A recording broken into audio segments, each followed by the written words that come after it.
자유란 불가사의한 것일세.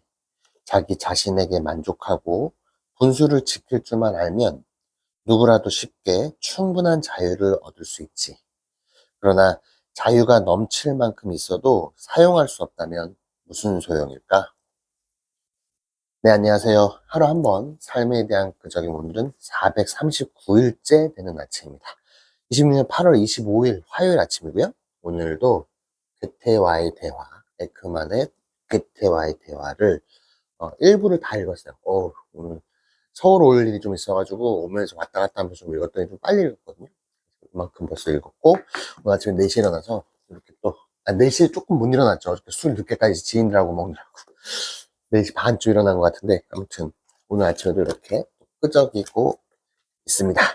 오늘 한 내용도 간단하게 좀 말씀드려볼까 하는데, 음, 역시 이 괴테라는 사람을 이 책이 읽다 보면, 와, 정말 다양한 분야에 엄청난 지식을 갖고 있었구나. 모르는 게 없어요. 뭐 그림, 조각상, 뭐 모든 예술 작품, 글 이런 것들을 정말로 평가를 계속 하거든요.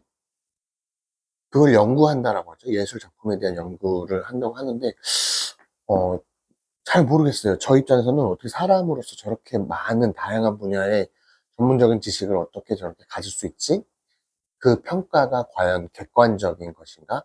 라고 거꾸로 저는 생각이 좀 들었는데 그만큼 다양한 분야에 엄청난 역량을 보여줬던 것 같고, 사회적으로도 인정을 받고 있기 때문에 모든 많은 사람들이 그 사람에게, 괴테에게 거꾸로 어떻게 평가를 받고자 하는 게 정말 중요했던 그런 시기였던 것 같아요. 오히려 그런 부분에서는 좀, 어, 잘 모르겠다. 정말로 그 사람이 평가를 한다는 게, 사람이 다른 사람을 평가를 한다라는 게, 작품을 평가를 한다라는 게, 과연 객관적인가? 조금 주관적이 섞이는 거 아닌가? 라는 생각을 오늘 지금 조금 했어요.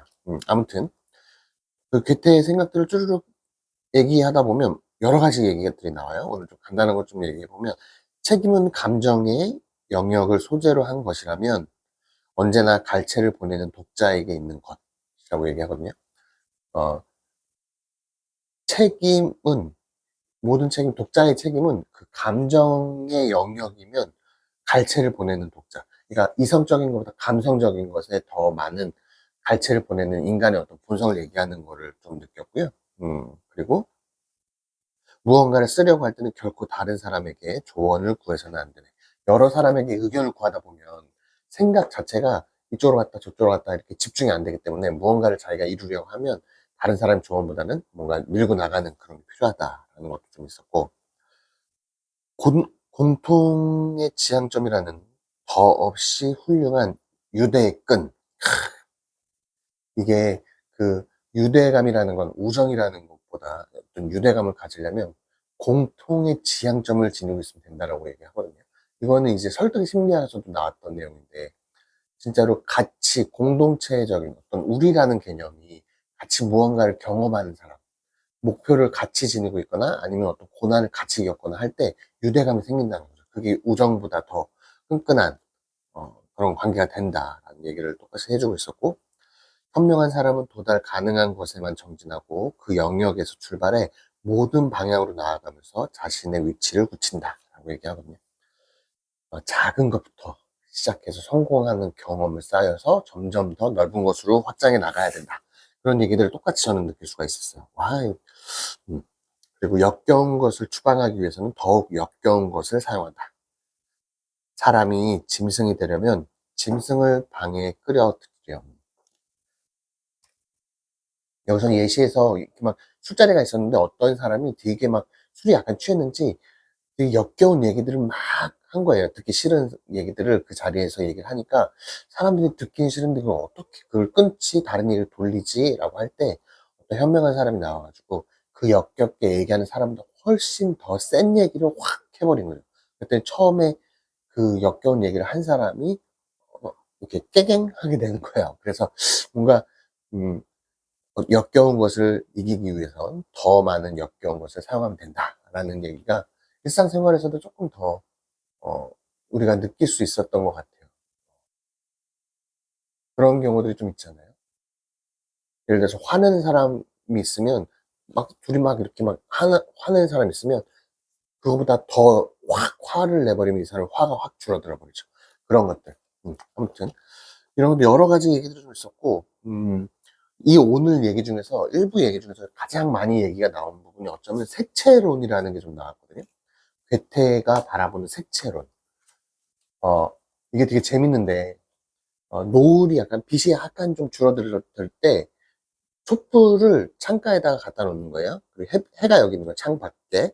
그럼 이 가운데다가 하얀 매개체, 종이를 두면, 그리고 종이를 두고, 이 나무 막대기를 하나를 딱 세우는 거죠. 그 사이에다, 종이 사이에다가. 그러면, 여기 촛불, 막대기, 종이, 그 다음 바깥에 창문에서 비치는 빛, 이렇게 지금 딱 배치를 하게 되면, 이 종이에 비치는 그림자의 색깔이 이쪽 촛불 있는 쪽에는 약간 파라스름한 빛을 갖게 되고 그림자를 갖게 되고, 그다음에 이 바깥에 해 쪽에 있는 이 종이면에는 약간 노란색이나 아니면 주황색, 그 빨간색에 가까운 그런 색깔을 띈다라는 거예요. 그래서 그때는 이 촛불 색채론에서 어떻게 얘기하냐면, 모든 색깔을 띠는 것은 빛의 색을 갖고 있는 것이 아니라, 빛이 그 자체적인 색을 갖고 있는 것이 아니라, 인간이 지각하는, 감각으로 지각하는 이 눈과의 가치, 이 보여지는 이 관계에서 빛과 어둠과 내 눈의 관계에 의해서 색이 결정된다라고 본 거예요. 이 뉴턴은 이 당시에 우리 프리즘 이용해가지고 빛이 작은 구멍을 통과했을 때 쫙 하면 그 자외선과 적외선까지 뉴턴이 발견하지 못한 것 같은데, 아무튼 이 색깔이 가시관색 빨주노초 뭐 쭈루룩 색깔이 있잖아요. 그 프리즘에 구별된 색깔, 빛은 여러 가지 색깔을 가진다라고 뉴턴은 얘기를 했지만, 빛이 자체적인 색깔을 가진다라고 얘기한 거죠. 근데 괴테는 이 색채론에서 자체적인 색을 갖는 게 아니라 내 눈과의 지각하는 관계에서 색깔을 갖는다라고 얘기를 했어요. 이게 정말로 신기한 부분이긴 하거든요. 그래서 결국엔 이 아까 그 종이를 놓고 양쪽 빛과 촛불 사이에 둔 그 색채가, 여기에는 파랗고 여기는 빨갛게 보이는 게, 우리가 하늘을 바라보면 파랗게 보이죠. 왜냐하면 이 매개차, 종이가 대기 같은 매개차가 되는 거거든요. 그랬을 때 우주는 어둡잖아요. 그러면 이 안에서 바라보면 우주가 있고 여기 매개체가 있고, 여기 안에서 바라보면 어두운 면을 바라보는 거예요. 그러니까 파랗게 보이는 거죠. 여기서 보면. 그러니까 촛불에서 아까 흰 종이를, 막대기를 지난 흰 종이를 바라보면 파랗게 보이는 거죠. 그래서 우주가 파랗게 보인다는 거예요. 근데, 이 하늘이 파랗게 보인다는 거죠. 근데 우리가 노을이 질 때는 이 밝은 쪽을 바라보게 되니까, 이 매개차를 빛에 통과하는 이 면을 보게 되니까 밝은 쪽을 보게 되는 거예요. 그러니까 빨갛게 보인다는 거죠. 노을은 그래서 빨갛게 보이는 거고, 그 하늘을 바라볼 때는 파랗게 보이는 거고. 요게 이제 색채론에서 이해할 수 있는 부분이었는데, 이게 진짜 근데 과학적으로는 사실은 되게 뉴턴의 말이 맞다라고 지금은 알게 된 거죠. 빛은 어떤 그 색의 파장을 지니고 있기 때문에 여러 가지 색을 가지고 있잖아요. 그게 객관적인 사실인 거죠. 근데 이 괴테가 얘기한 게 되게 재밌는 부분이, 어, 지각하는 게 있어야 색을 바라볼 수 있다라는 관점을 또 저는 되게 느꼈던 것 같아요. 이게, 내가, 그러니까 그런 거예요. 약간, 어, 칸트가 얘기한 것처럼 코페르니쿠스적인 전환인 것처럼 세계가 존재하는데 결국엔 내가 바라보는 이 틀을 통해서 세상을 바라보는 거잖아요.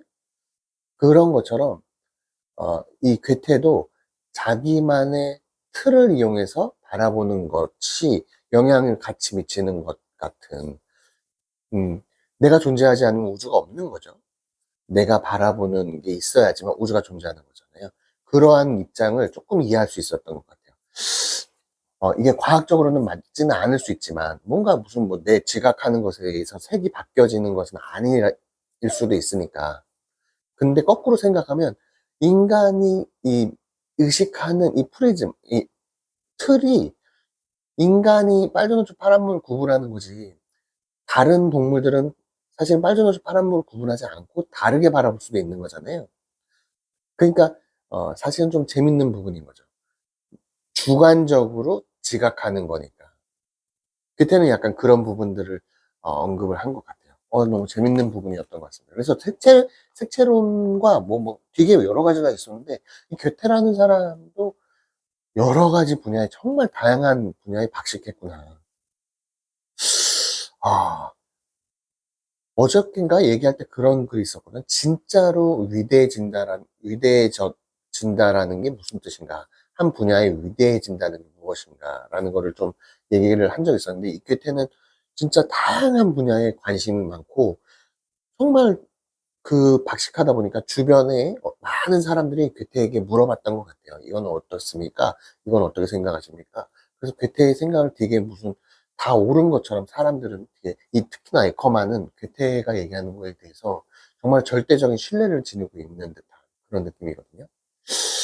그런 부분에 대해서 좀 많이, 그런 사람이 되고자 노력을 해야겠지만, 그렇게 평가를 하는 것이 과연 맞나? 라는 생각을 오늘 좀 약간 계속 하게 된 것 같아요. 왜냐면 제가 요즘에 그 경쟁하고 평가하는 것을 최대한 줄이려고 지금 이제 얼마 전에 읽었던 책에서 나온 것처럼, 그 아들러에서 저 느꼈던 책이, 아들러에서 느낀 게 개인의 어떤 자기 신뢰, 그럴 때는 경쟁하는 게 다른 사람하고 경쟁하는 게 아니라 나와의 경쟁하는 게 중요하다고 느끼고, 그리고 어떤 사회적인 조화를 이룰 때는 다른 사람을 평가하는 것보다 나를 평가하는 것으로 바라봐야 된다라는 걸 좀 그 아들러의 책에서 좀 느꼈기 때문에, 계속 자기와의 경쟁, 타자를 바라볼 때는 평가는 없애고 수평적인 관계로 바라보는 것.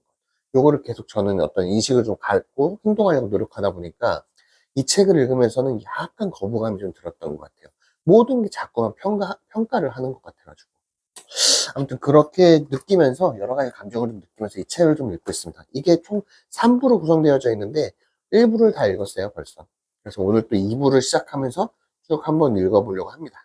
또 오늘 읽은 내용을 내일 또 시간 되는 대로 아침에, 오늘 시간 되는 대로 읽고 내일 아침에 똑같이 또 소개시켜 드려 보도록 하겠습니다.